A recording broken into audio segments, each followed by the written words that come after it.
வணக்கம். நீங்கள் இணைந்திருப்பது உதயன் டிஜிட்டல் வலையொலியின் காலை நேர செய்திகளுடன். செய்தி தொகுப்பு உதயன் டிஜிட்டல் செய்தி பிரிவு.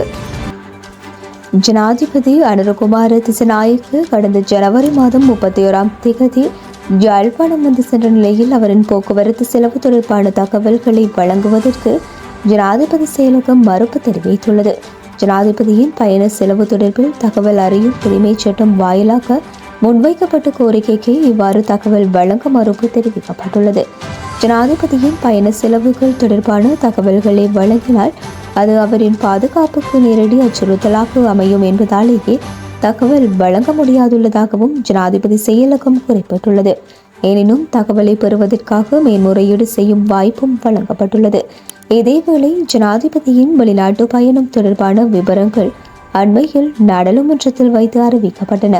ஆதலால் வெளிநாட்டு பயண விவரங்களை வழங்குவது பாதுகாப்பு அச்சுறுத்தலுக்கு வராதா என்ற கேள்வி எழுந்துள்ளமை குறிப்பிடத்தக்கது. யாழ்ப்பாணம் தையட்டியில் சட்டவிரோதமாக அமைக்கப்பட்டுள்ள திசவிகாரையின் காணி எங்களின் பூர்வீக நிலம், ஆதலால் அது எங்களிடம் ஒப்படைக்க வேண்டும் என்று வலியுறுத்தி பொதுமக்கள் நேற்றைய தினம் போராட்டத்தில் ஈடுபட்டனர். தமிழ் தேசிய மக்கள் முன்னணியின் அழைப்பின் பேரிலும் ஆக்கிரமிக்கப்பட்ட காணிகளின் உரிமையாளர்களின் ஏற்பாட்டிலும் நேற்றைய தினம் மாலை 4 மணியளவில் இந்த போராட்டம் இடம்பெற்றது. போராட்டத்தில் ஈடுபட்ட பொதுமக்கள் ஊடகங்களிடம் தெரிவிக்கையில், தையட்டியில் நமது பூர்வீக காணிகளை சட்டவிரோதமாக ஆக்கிரமித்து விகாரையை அமைத்திருப்பதை ஏற்றுக்கொள்ள முடியாது. விகாரை அமைக்கப்பட்டுள்ள பகுதி எங்களின் நிலம்.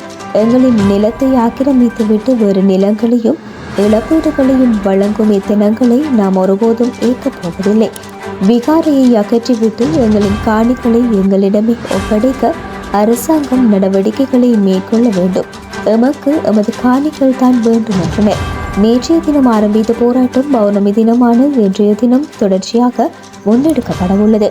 போராட்டம் ஆரம்பமாகிய சிறிது நேரத்தின் பின்னர் போராட்ட இடத்திற்கு சென்ற பலாலி போலீசார் நாடாளுமன்ற உறுப்பினர்களான கஜேந்திரகுமார் பொன்னம்பலம், சிவஞானம் ஸ்ரீதரன், நாடாளுமன்ற முன்னாள் உறுப்பினர் செல்வராசா கஜேந்திரன், பொத்துவில் தொடக்கம் பொலிகண்டி வரை மக்கள் பேரெழுச்சி இயக்கத்தின் தலைமை ஒருங்கிணைப்பாளர் தவத்திருவேலன் சுவாமிகள் உள்ளிட்ட 22 பேர்களின் பெயர் குறிப்பிட்டு பலாலி போலீசார் ஊடாக பெறப்பட்ட மல்லாகம் நீதிவான் நீதிமன்றத்தினரின் இடைக்கால கட்டளையை உரத்து வாசித்தனர். அந்த கட்டளையை போராட்ட இடத்தில் ஒட்டிவிட்டும் சென்றனர். அத்துடன் போலீஸ் கண்காணிப்பும் நேற்று பலப்படுத்தப்பட்டிருந்தமை குறிப்பிடத்தக்கது.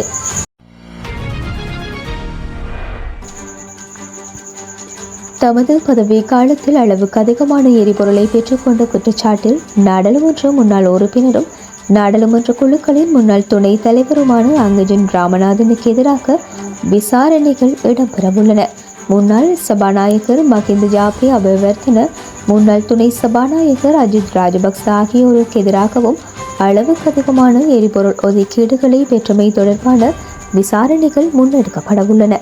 இது தொடர்பில் அவைத் தலைவர் விமல் ரத்நாயக்க நாடாளுமன்றத்தில் நேற்று மேலும் தெரிவிக்கையில், முன்னாள் சபாநாயகர் மஹிந்த ஜாப அபேவர்த்தன 2024ஆம் ஆண்டு ஜனவரி மாதம் 1ஆம் தேதி முதல் 9 வாகனங்களை பயன்படுத்தியுள்ளார்.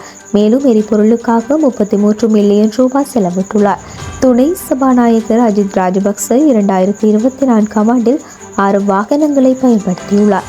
எரிபொருளுக்காக 13 மில்லியன் ரூபாய் செலவிட்டுள்ளார்.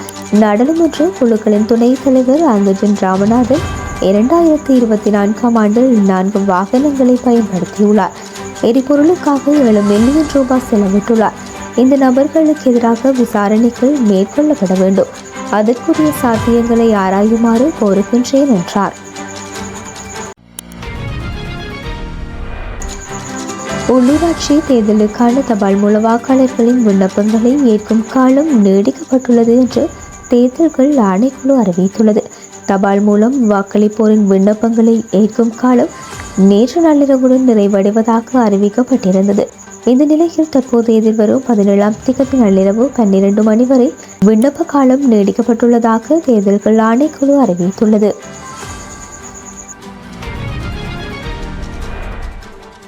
தமிழர் தாயகத்தின் வனப்பகுதிகள் விடுதலை புலிகளால் பாதுகாக்கப்பட்டது என்று நாடாளுமன்ற உறுப்பினர் துரைராசா ரவிகரன் சுட்டிக்காட்டியுள்ளார். நாடாளுமன்றத்தில் நேற்று அவர் மேலும் தெரிவிக்கையில், வன்னிப்பெரு நிலப்பரப்பு எப்போதும் காடுகளை அதிகமாக கொண்ட நிலப்பரப்பாகவே காணப்படுகின்றது. அங்குள்ள மக்களின் வாழ்வு தொன்று தொட்டு இயற்கையோடு இணைந்த தொன்றாகவே காணப்படுகின்றது. இங்குள்ள மக்கள் என்றும் இயற்கையோடு முரண்பட்டதில்லை, காடுகளை அழித்ததில்லை. 2009ஆம் ஆண்டு வரை வெட்டப்பட்ட மரக்கூற்றுகளால் நிரப்பப்பட்ட கனரக வாகனங்கள் வீதியால் சென்றதை நாம் கண்டதில்லை. மரம் அருகின்ற இயந்திர வாள்களின் கொடூர ஓசையை நாம் கேட்டதில்லை. 2009ஆம் ஆண்டு வரை வனவள திணைக்களமும் வன உயிரிகள் திணைக்களமும் நமது இடத்தில் இருக்கவில்லை. ஆனாலும் விடுதலை புலிகளின் வனவள பிரிவு இருந்தது. இயற்கையை நேசித்த வன்னியர்களின் வாழ்க்கை முறை இருந்தது.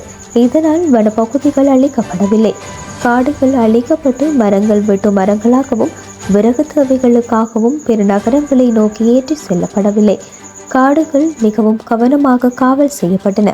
ஆனால் இன்று முல்லைத்தீவு, வவுனியா, மன்னார் உள்ளிட்ட வனப்பகுதிகளில் வனவள திணைக்களம், வன உயிரிகள் திணைக்களம் உள்ளிட்ட அரசு திணைக்களங்கள் மக்களின் விவசாயம் மற்றும் குடியிருப்பு காணிகளை அத்துமீறி திருடியுள்ளன.